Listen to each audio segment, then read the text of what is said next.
everybody, welcome back to Inventing Construction. I'm Ross Griffin, and today we have our sustainability experts from the Cosmos team with us. You can see here Simon sitting next to me, Archie in Dublin, and Roger in Lowland in Denmark. So today's topic is it's around sustainability again, because it's such a hot topic, I guess, right? So what is the cost of sustainability? And the reason we're going to discuss that today is I think a lot of the developers out there and the designers as well really believe that sustainability is costing them extra. But we'll dig into that. The four subtopics that we have here is it's expensive, right? Again, we believe it to be expensive. Do we really understand where the value is within sustainability and how we manage that?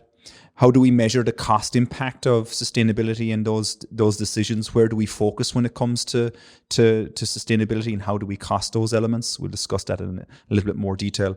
And then ignoring cost is ignoring opportunity. I think we have a lot of opportunity in the industry in terms of streamlining our processes to reduce costs so that we can take that value and invest it in sustainability and social infrastructure.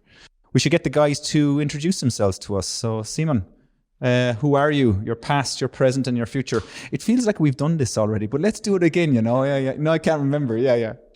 Yeah, I'm the sustainability engineer at Cosmos. Been there for half a year. Prior to that, I worked for a developer, also with sustainability. I've had a focus on sustainability in the building industry for the past 5 or 6 years, both academic and professional. Yeah, that's about it. So what are we trying to do here for the future, Simon? What's our aspiration? Trying to keep some focus on CO2 and not only costs. Yeah, it's not about the money, yeah? No. Oh, yeah. It's all about it's the about CO2. The future. Bags of CO2 we'll be carrying around with us. Hey, Roger, so in Lowland in Denmark, what's the weather like down there? Not so spectacular at the moment, but... That's all right, it's the same as we have here. We're grand, it's okay. Yeah. But Roger, maybe you can introduce yourself. This is your 700th time on the podcast, but that's okay, you know. You're a wealth of information, wealth of knowledge. But your past, your present, and your future for new listeners out there. I am originally a quantity surveyor from England, an expat, been there through multiple different countries, worked for different parts all of the supply chain, subcontractors, contractors, clients, developers, consultants, and I'm that old that I got bored of doing the normal quantity survey stuff, so I like doing this kind of specialist kind of thing that everybody else tends to find very boring, except for podcasts like this. Roger is the original carbon QS. Is that what you're saying, Roger? Yeah, I used to live in Egypt for a while. I'm there on some of the hieroglyphs inside the pyramids. I like it. But Archie, you're in Dublin today. It looks like it's getting dark there, Archie. You know, what's it like there today? The sun is still shining and it's not raining, so I'm happy. I'm still getting over a cold that I got in Limerick, so. The cold gets into your bones in Limerick. Yeah, that's why no one visited. So I don't know, I don't get it. But come here, Archie. Tell us a little bit about yourself, your past, your present, and aspirations for the future. Now, come here. I'm going to hold you to a time limit here now. So you have 2 minutes, and the clock starts now. I'm Cosmos's senior sustainability specialist, and I suppose my interest is in looking at that convergence between cost, quality, and carbon. My background is architectural technology and sustainability planning, but my interest at the moment is in just getting better standardized systems for life cycle assessment and using that as a way to decarbonize our built environment. Excellent. So today, guys, we're going to talk about carbon, about LCA, but in particularly our topic for today is what is the cost of sustainability? It's a big question for any investor, any client, any developer, any architect, engineer. Basically, every stakeholder within our ecosystem is asking this question today. And we have 4 subcategories that we're going to discuss around. And the first one's a question. It's expensive, right? But we'll dig into that a little bit more in a minute. And do we really understand where the value is when it comes to carbon and cost? As you mentioned, Archie, there, it's visibility is important. And how do we measure the cost impact of sustainability within our projects? And lastly, ignoring cost is ignoring opportunity. I put that one in there because I have something I'd like to discuss with you guys around cost and opportunity within the construction industry. But let's come back. Sustainability, it's expensive, right?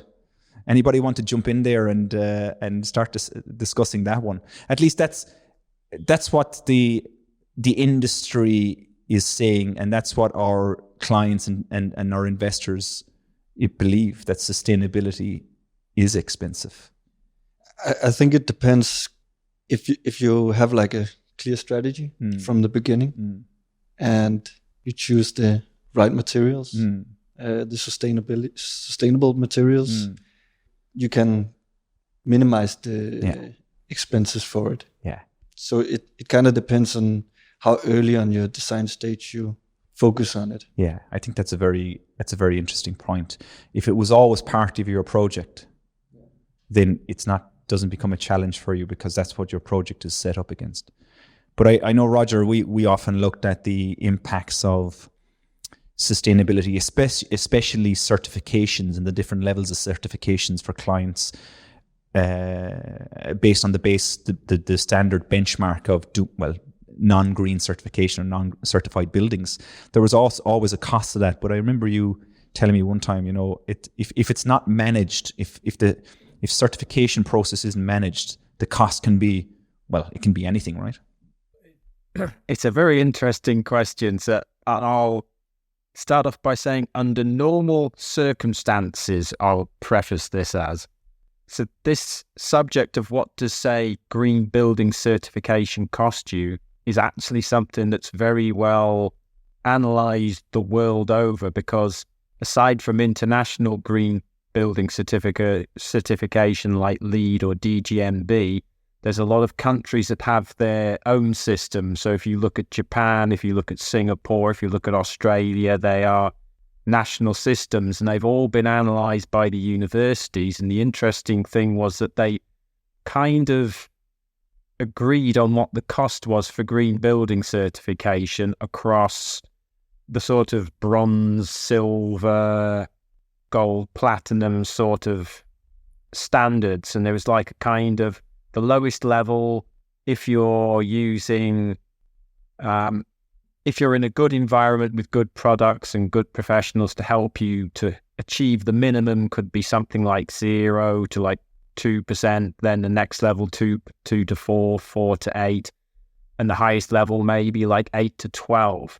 That's where I say that's under normal operating circumstances, because one of the things that's been more interesting in recent times is seeing what has happened to material prices since COVID. So for example, we saw timber and we saw metal prices doubling, and in some cases almost tripling. And this is one thing that I find particularly, it kind of scares or piques some people's interest when you talk about the possibility of this carbon crunch that could be coming up. Because in terms of slightly scary numbers, we have a carbon budget that we are supposed to stay under up to 2030, which it doesn't look like we're going to achieve. Now, that's only 7 years away. Most countries have elections every 4 to 5 years, which means most countries will have another national election before we hit 2030. We've been kicking the carbon can down the road for quite a while because we've been through a succession of different crises that have pulled people's attention away from sustainability and issues like this. So one of the things that I've got an eye on that I think is a big risk out there is the possibility that if we hit 1 to 2 years of particularly bad weather, there will suddenly become a very strong political interest for people to start copying like Denmark and really diving in with some teeth, because the people who are currently in power will not want to be seen as the person responsible for not getting to 2030, and the people wanting power want to portray themselves as the person who can get you there. So I see there's a good risk of being a lot of political motivation to suddenly jump very hard and very fast to follow something like Denmark. And the problem with that is that there is a insufficient level of supply to have an England and a France suddenly jump right in trying to do what Denmark's doing. And if you imagine that scenario suddenly just happens, how long does it take you to get manufacturing plants, to get the financing, to get the design, to get it built, to get it up and running? And the final scary number for you on that one, if you say that is 5 years just to get something out the door and started, the final scary number is actually a historical one from Prohibition, of all things, in the United States, where they used to have the alcohol trade there and then they blocked it out. That's an existing trade that everybody knew that was coming back. It took, in different parts of the country, anything from 5 to 15 years for it to get back to where it was. And that was a pre-existing industry. So as you hit this 2030 and beyond, there is the risk and possibility that the cost of decarbonizing your buildings could become particularly expensive. If you get particularly if you get a number of things kind of going wrong at the same time, like if you're awake during your economics classes, if you remember them talking about Kondratiev cycles and things like that. So if you just get this crisis happening on its own, but if another one comes along, like cost of living, then you get compound, like with the Kondratiev cycle. So there are risks that the cost of going green could be very, very high if things don't go well. So what we're actually saying is that right now, even if you think it is expensive, it's not expensive because it's going to become more expensive if this perfect storm comes for all the developers, investors out there. But Archie, from your perspective, with your conversations at the moment in relation to the development of sustainability in Ireland, is it something that people still consider as a nice to have rather than a need because they view it as expensive? I think because some of them are looking at sustainability now through the lens of risk. It's almost a corollary of that. It's can we afford not to do it? And I mean, before you talk about, well, LEED has a green premium. If we go for a LEED Platinum building, we're going to have a better return on this. We're going to attract tenants that can afford to pay higher rents. At the moment, the fear is that you have an asset that, won't be able to keep up with its market peers or won't be able to keep up with market expectations. So at the moment, if you have a new building, it's an A-rated asset and it's in the top 5% of its asset class. But if the measurement system changes and they start to say, well, we need to measure carbon, all of a sudden the rules change and that building that you thought was sustainable could be at risk of what we call stranding. So it's no longer, within the appropriate energy or carbon classification for buildings that are looking to attract green finance or avoid carbon taxes. But it's a rapidly shifting space. There's lots of conflicting legislation, some of it with very difficult acronyms. You've SFDR and ERS, and you're just trying to maintain value in an asset. You're not trying to be the best in class. You're just trying to make sure that at the end of an investment cycle that building can maintain its value. And I suppose in order to do that, it needs not just to be designed and delivered as a low energy building, but it needs to be operated as a low energy building. And it's difficult to do that because you need maintenance managers, you need planned preventative maintenance platforms. You need to understand, when is the replacement cycle for your refrigerant gases? How do you repair certain systems? how do you operate the BMS? Simple questions like that. Or the fundamental one that's been discussed at the moment is, how do you actually exchange data with your tenants or your customers? I suppose the question at the moment is, what is the cost of not doing it? And what we're seeing is, there are more innovative systems coming to the market, and some of them can be quite simple. Things like wireless energy monitoring software or air quality monitoring systems, and they can be quite insightful, because what we found over the last few years with monitoring buildings for air quality is that it's almost more important than the energy monitoring, because it tells the landlord, well, which spaces are being operated. Are they being over ventilated or under ventilated? And the whole pattern of how we use offices, the whole pattern of how we use, educational university buildings has changed profoundly. Yeah, and I would say it comes back really to what Seaman was saying there a minute ago. It comes down to your strategy at the end of the day. If your strategy for your project as an asset owner is longevity over a 30, 40, 50 years life cycle, well, then the implementation of your sustainability strategy fits into that. And it's not just about getting a return on investment in 2 years. It's about over the entire life cycle. And the legislation with LCA will help that, and LCC as well with life cycle costing is hugely important. But on to the next point here. This next one is interesting for me anyway, at least. Do we really understand where the value is? And what I mean by that is sustainability being a big word, and it's pushed on every project now, and it's every company, including ourselves, are behind this sustainability drive, if you like. But we're kind of making decisions from a sustainability perspective, but do we really understand where the value is in terms of sustainability? We talk about material selection. Is that where really the value is? Is the value much greater than just the material selection or the LCA calculation? I think, as Archie mentioned before, is also the risk on not doing it. Yeah. Like ending up with a stranded asset. Yeah. People, if you look at energy certificates on buildings, people want the A or B, so it's as a minimum. So it's kind of visible for the owners. I think you can end up with the same as a building owner if you haven't thought about, if you building what you would call a dinosaur, just an old traditional concrete building. People 5 to 10 years from now will just see it as a dinosaur building.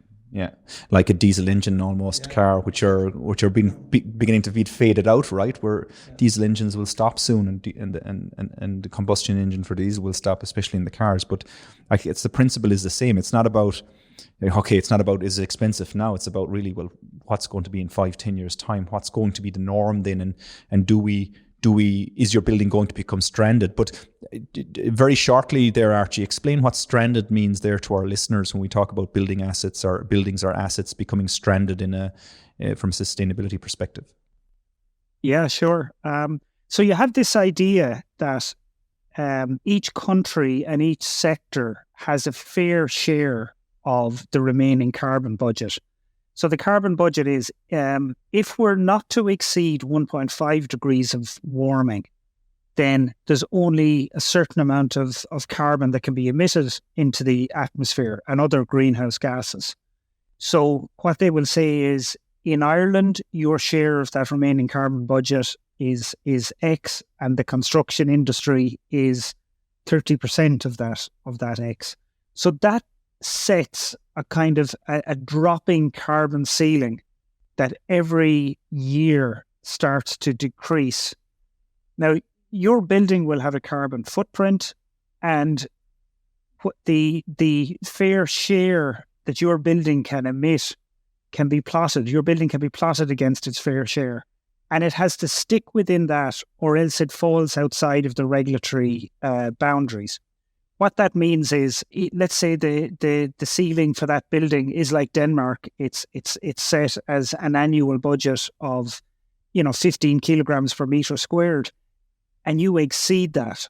Well, then can you increase the rent on that building? Or will that extra carbon, will that be taxed as a high level of carbon tax? So what we're trying to do with buildings is make sure that they, first of all, understand where is the point where they exceed their fair share of carbon, and then try and look at what are the best fit solutions to try and decarbonize. Someone explained it as, it's like an Indiana Jones movie where, the ceiling and the walls are coming in and you're trying to avoid that. So, as we go down this tunnel towards 2050 or even towards 2030, you will see certain assets, that will start to go outside that line, and that's what we mean by when it becomes stranded. It's no longer an asset that sits inside the parameters, it sits outside. So the asset owners then will need to put a strategy in place for bringing that asset back inside the line over the next number of years. It's an interesting one. It's the same as what we do with cost. We index cost from today's rate right through to the future, which is up until, whenever the building is contracted to the contractor or whenever the building is complete. We predict where we believe the cost to go. So we also need to predict where we believe carbon to go for our clients for that project, to future-proof it from a carbon perspective, but future-proof it from a cost perspective also. So really, to answer the question here, do we really understand where the value is? The value is you need to do something right now, because if you're not doing anything, you're already going to be stranded in the next number of years for your projects. So sustainability suddenly becomes front and center of your strategy for your project.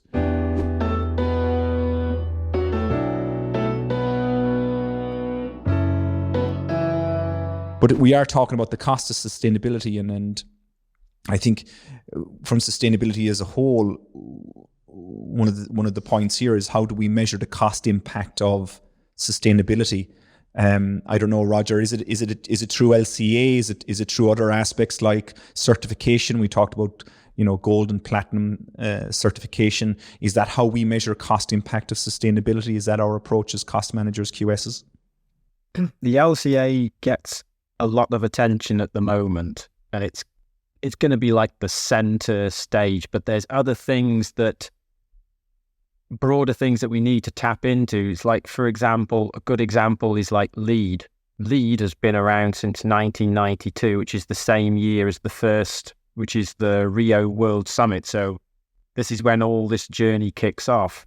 And yet, if you ask somebody if they've ever done a price per point analysis of how they score their LEED points, most of them will just look at you kind of blankly, like, what language was that you just spoke to me in? And it's something that, this is a thing that's been going for 30 years. So there's, even amongst the things that exist, there is room for improvement in understanding and improvement in efficiency. So it's not just assigning cost to the LCA. There are other, because there's so many visions. Part of the problem is there's so many visions out there from different bodies who are all trying to get to the same goal. And part of the problem is that it can be a very confusing space because they're not very well aligned. So as Archie was saying, the LCA or some things like taxonomy, every now and then you need one of these things to almost push through to force the others to kind of follow in its gravity, so to speak. But then it doesn't mean that they're the only game in town. You still, when you talk about the risks and the opportunities, you need those opportunities to look at these other things, even something as old as like a green building standard, and doing a price per point analysis to work out the most cost-effective way to get, not just the most cost-effective way to get you the points, but to get you to the type of, as Simon was saying, to get you to the type of design maybe that you envisage. Because with some clients, we see that they put priority ratings against different things. So they might say high, medium, or low.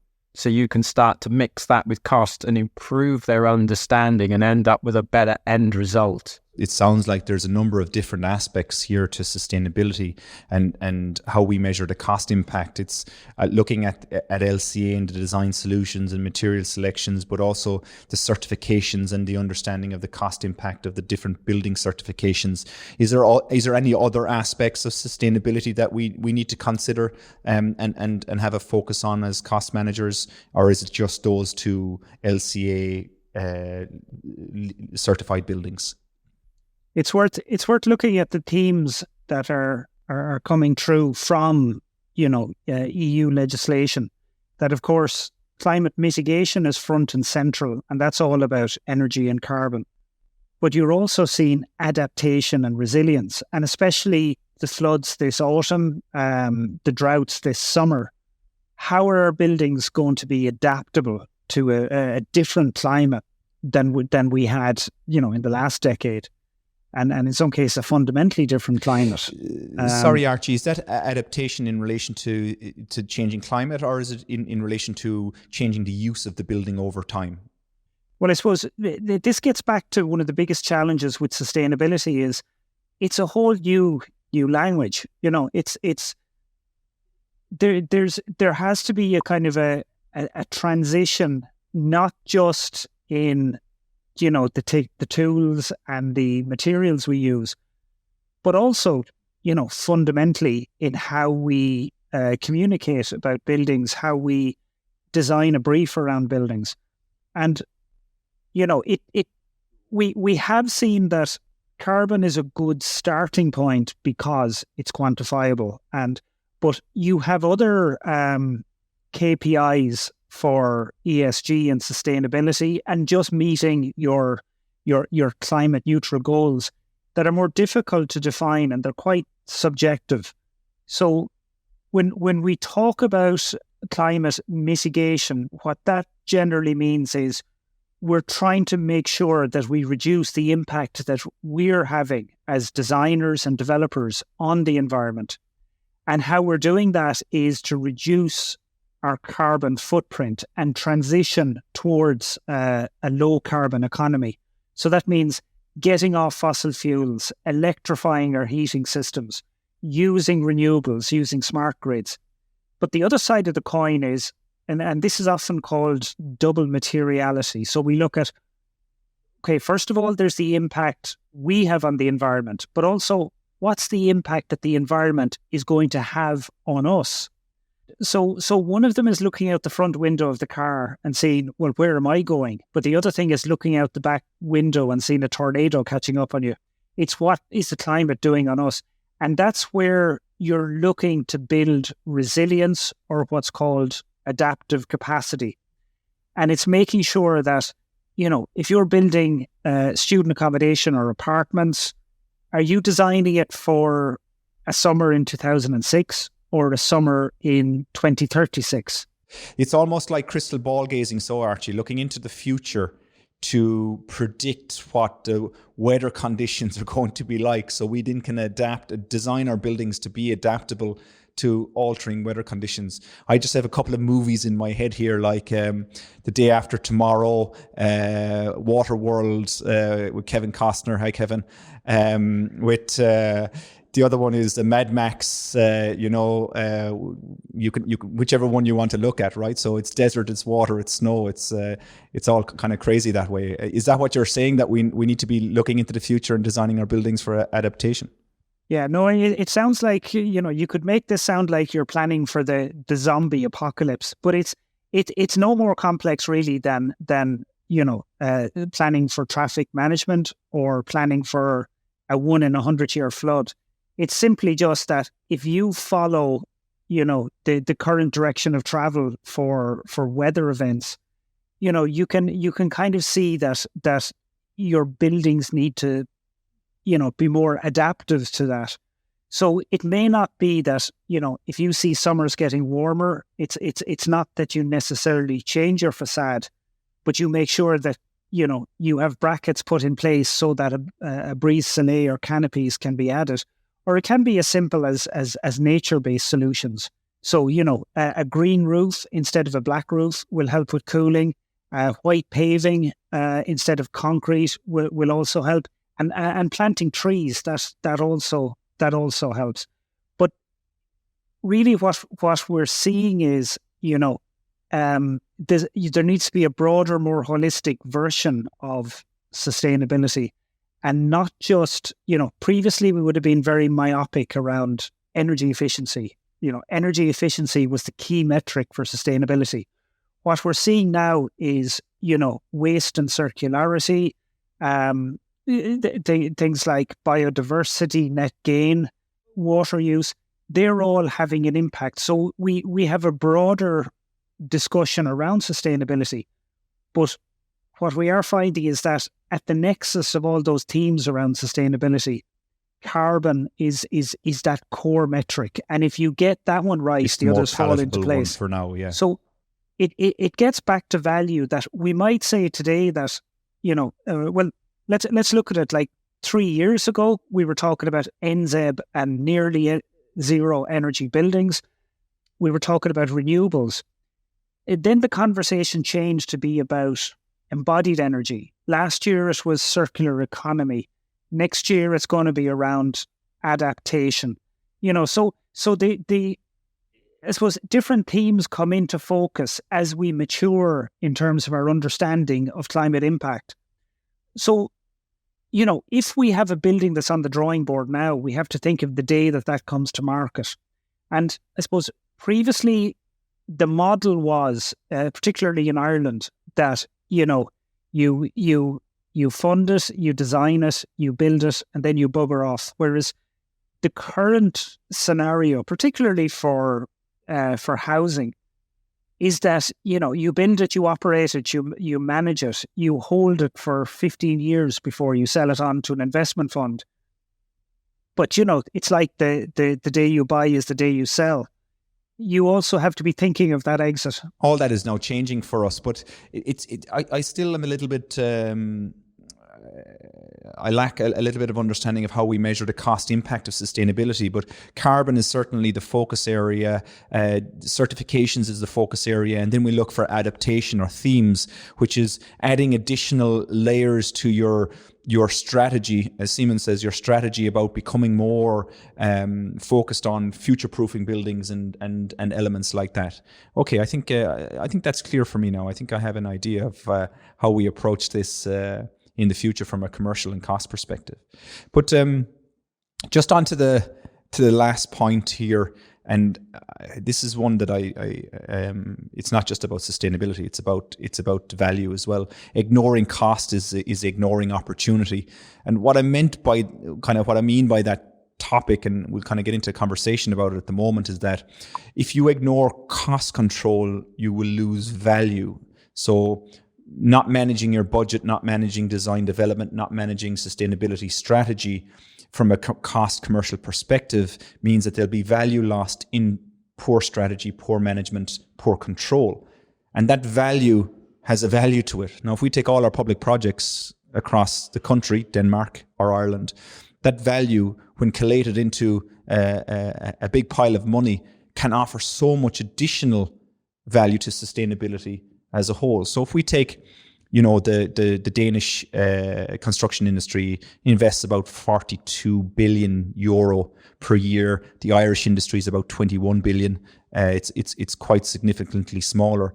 If you're taking a percentage of that and saying there's a lost value in how we deliver our projects today, and we can take that lost value, let's just hypothetically say 10% for easily round numbers here, So you're saying there's 2 billion in the Irish industry that we could take. There's potentially 4 billion euro in the Danish industry we could take as lost value due to poor project delivery and poor cost control. Imagine what that would do from a social and sustainability perspective within our industry.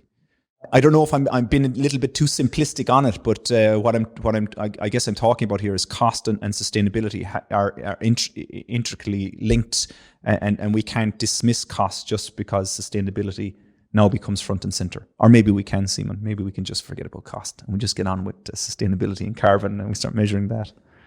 All the lost value that we have in our industry today, if we were able to capture all that value and put it into sustainability, our industry would be able to progress so much quicker and faster by moving forward. And that means by digitizing our workflows, becoming more structured and standardizing our project delivery, looking at modern methods of construction versus traditional. And it's a big question for Ireland. I think Denmark are well ahead in terms of standardization and modern methods of construction. But I think that there's a huge amount of availability in money there by improving what we're doing that can be, that can finance such a huge transition in sustainability. And that's the fundamental issue is, we haven't quite got to understand just how, this EU level financing is working, how these people, planet, profit funds, the EIB funds and the green bonds, how they operate. And what they want is they want different organizations to come together with a batch of similar projects and just have the scale of those projects. It'd be like all the housing associations getting together and saying, look, we want to deliver projects for retrofitting town centres, or we want to deliver projects for utilising off-site construction, and going at it, creating their own fund to deliver this. And really that's, that needs kind of a whole of industry approach. And I think with Construct, Innovate and with some of these organisations, that they're starting to move that way.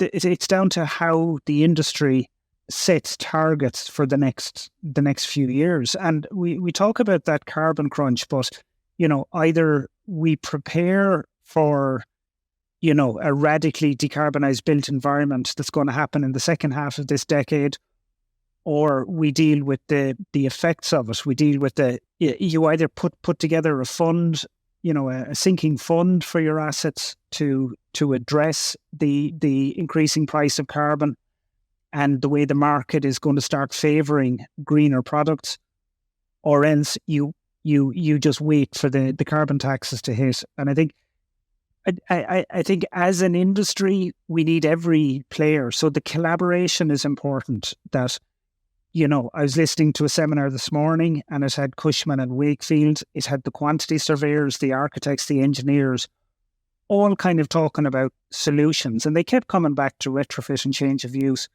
But the other side of the coin then is we need training, and even the tools we use to plot out decarbonisation, CREM and science-based targets.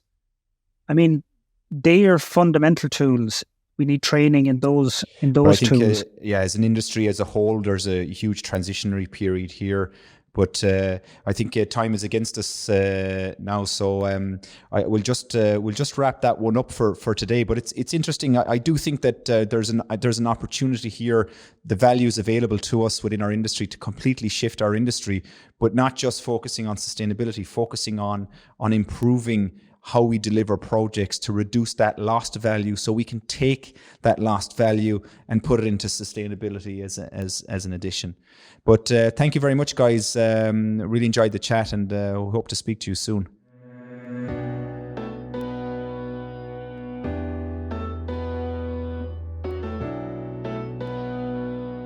Thanks very much for listening. There's a LinkedIn link below in the show notes. We would love to connect with you. We hope you enjoyed it and have you with us in the next one. Thank you very much.